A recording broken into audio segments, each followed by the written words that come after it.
Hi,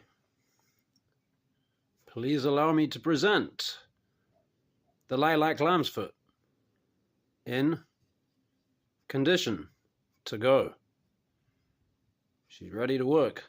Not really finished, but with these knives, I don't really consider them ever really finished. And it's finished when there's no more blade and then you bust it open and take the tang out to make Damascus, then it's finished, right? So, still got some pith here, and that may remain. May put some super glue in there to stabilize that before I start sanding. There's a little gap in there with some fluffy pith in there that just get in there with the steel wool. We'll just have this nice purple color. So I mean, yeah. So this is kind of difficult to do with a knife. Scraping would be very slow, but yeah, this is the knife that I use mostly to whittle this handle, the William Collins Sloyd knife. Just whittling. And then more recently I've been using this little stone handmade Wharncliffe fixed blade from South Africa to do scraping. And I can sight down and see that the blade has it looks to me like a tiny little bit of a curve off to our left there. So that will eventually straighten out with more sharpening. But this is definitely good enough to use. And so I try and line the handle up with that. Over time, you might want to line the handle up some more as the blade gets worn down and so forth. All right, we'll put some oil on it.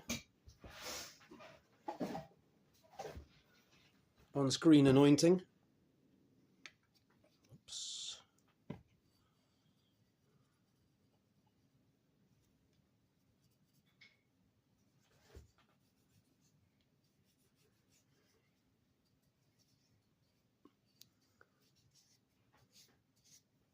So, for sharpening this kind of thing,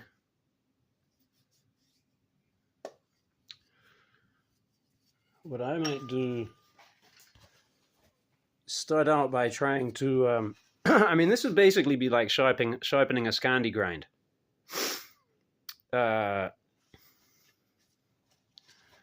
In as much as, and actually more as, for example, the quintessential Scandi is slightly hollow. It's not completely flat. Now, this is obviously a more exaggerated hollow, but I would be laying this flat, and that's how I will sharpen, and then maybe lift just a tiny little bit. But this 400 grit, then I might start by doing this, and I'll take the pressure off the apex, so the edges ideally should just be just slightly above the diamonds, but maybe it'll touch them a little bit. But mostly I'm trying to take this down here. So I'll do a bit of that.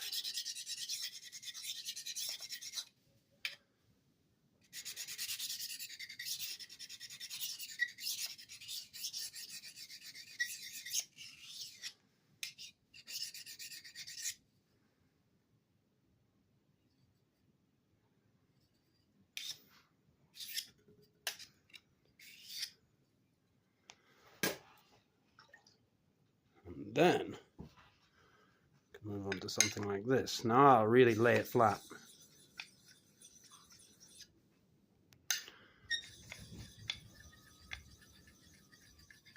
Hear that wind? I don't know if you can hear it, but it's very windy.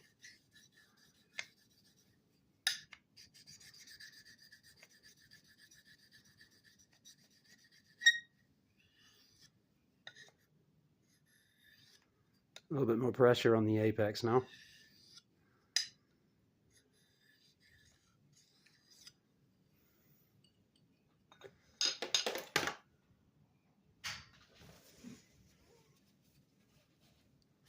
And while I was doing the epoxy for this with the leftover, some of it went onto my war club, just loading that up, and some went into making this little wrap here with some orange hemp.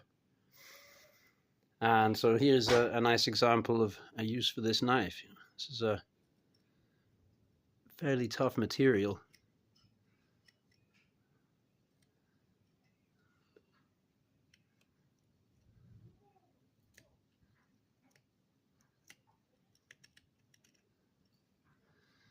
Yeah, a dull knife will tend to kind of tug at it and fray it. And a good sharp knife will get this nice, smooth texture. I'm not going to smooth it out totally, but because of the way I wrapped it, there were some strings that were kind of sticking out. Just tidy it up a little bit.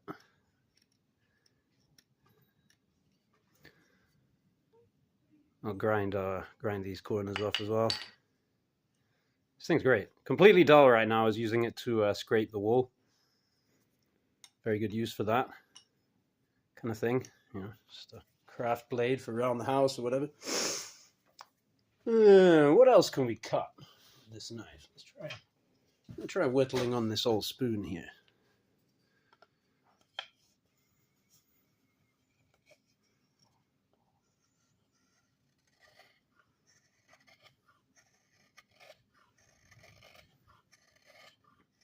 Sublime. That is really excellent. Well, my phone told me we're out of memory, so I'll just leave off there. Thanks for watching.